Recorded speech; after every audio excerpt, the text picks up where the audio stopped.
The return to democracy in 1999, Nigeria, a nation blessed with abundant human and natural resources, has been struggling to make meaningful developmental progress in all facets of our socio-economic life.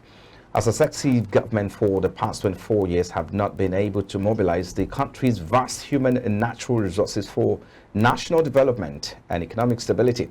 Nigeria, like many other countries, has produced different heads of states who came up with multifarious national development plans in the search for economic growth and development, such as the National Economic Directive put together by the Obasanjo administration from 1999 to 2003. You have the National Economic Empowerment and Development Strategy of 2003 to 2007. And then, of course, to Vision 2020, launched in 2007 by the Yar'Adua's administration, and then to the Transformation Agenda 2011 to 2015, facilitated by the Jonathan's regime, and then to the Economic Recovery and Growth Plan of 2017 to 2020, and then to the current, of course, new National Development Plan 2020 to 2050, put together by the immediate past administration of Muhammadu Buhari. Well, of course, all these developmental plans, according to many, the impact has not been significant compared to the objectives such as the regulating the economy, job creation, poverty alleviation, provision of infrastructure, and many more. But the big question begging for answer now: how long, shall we continue the long walk to achieving economic freedom as the nation hits the age 24 in terms of democracy? So let's get talking now. We have an entrepreneur in the house, and of course the CEO, Corporate Farmers, Aki Alabi. He joins us now. Thank you for your time and happy democracy to you. Yeah, thank you very much. Thanks. It's nice to be here. Thank you for coming on board. Yeah. So many will want to. I will start by asking the same questions on the lips of many, like 24 years of democracy. Yeah. Is it worth celebrating? Big answer is yes, it is worth celebrating because the freedom we have experienced for the past 24 years is quite remarkable. Yes, in terms of political leadership, there are issues, but in terms of freedom and economic growth, we've grown gradually over the past 24 years to where we are today. It's just like, say, the 24-year-old human, man or woman, and look at the age, growth he or she has experienced for 24 years. Definitely there are changes. It might not be too perfect, but there is growth, and that is where we are today in Nigeria. Growth process is essential. We are not 100% there yet, but we will get there, and definitely we will still go beyond that to get to that promised land. Well, it's a journey, of course. We do know that the struggle has been there over 30 years now. I'm listening to the president's speech this morning. So Yes. How does that come to you in terms of economics of renewed hope 30 years ago and now?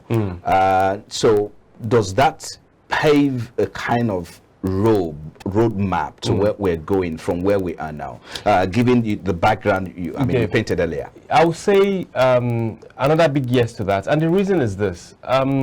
If you look at the economic growth over the years and look at the indexes in terms of various sectors, from agriculture, where I play effectively, look at finance, and look at manufacturing, there have been quite improvement in terms of where we are over 30 years ago to where we are today.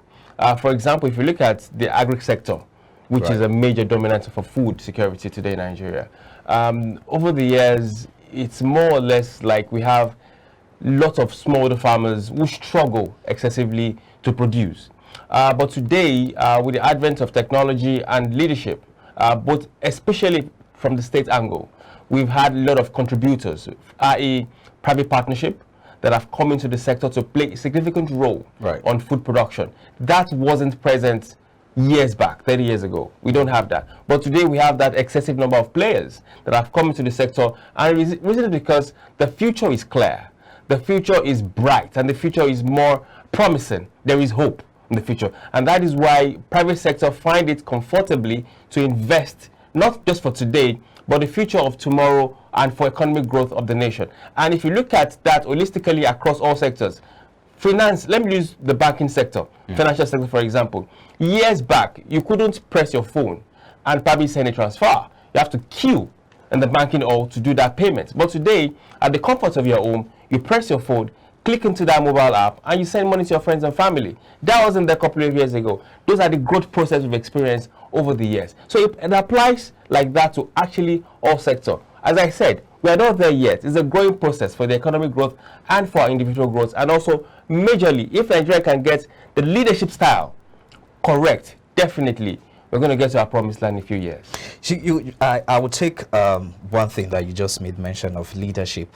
Leadership is very pivotal to national development and economic growth. And one of the problems we're having in our nation, Nigeria, is a lack of the capacity to have the right leadership, to the right leadership will to get things right. But then again, I want us to come back to the democracy day now, going back to some of the highlight of the campaign. It's 1993, and then again do some comparison to the same campaigning slogan for 2023.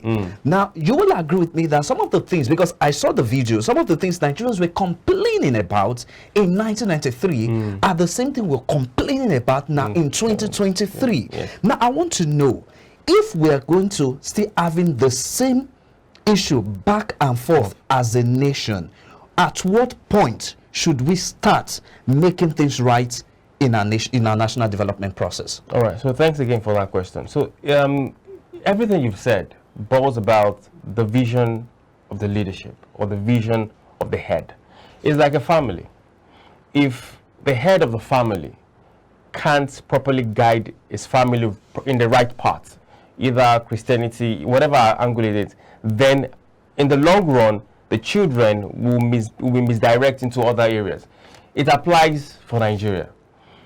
Right from the birth of the country, we've had leaders upon leaders with different ideology. And ideology definitely affects the citizens of the country. So in that regard, it's been difficult for us to have a vision that will see towards the growth of that nation. So in summary, everything that would pull this country together, that will make us stop complaining, that would help us that we live a prosperity country for our children yet unborn, not to complain about what we are complaining in 1993, is about getting the right leaders who understand that my people, my country, my citizens need to live right. And it goes down to the grassroots.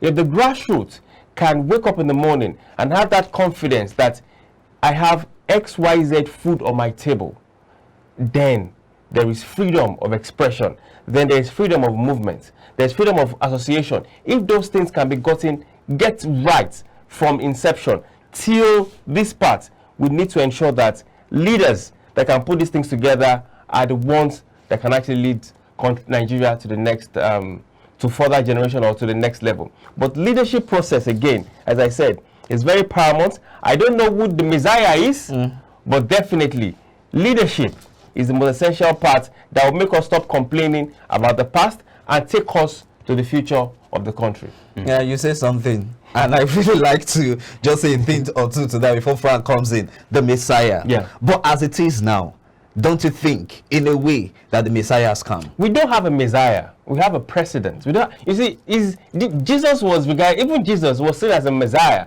but they killed him. He was killed. So now talk about human. We human with flesh and blood. So even if you come as a Messiah, somebody definitely will stone you at the back and probably murder you. We only have a president who will help guide the nation right to the right path. And because we have flesh and blood in us, it's difficult and we make mistakes. We're not perfect. We make mistakes. So definitely, it's just about we ensuring that we don't stop talking. We criticize, positively, and have a futuristic nation that would guide this country as a whole. And most importantly, the future of the country is important.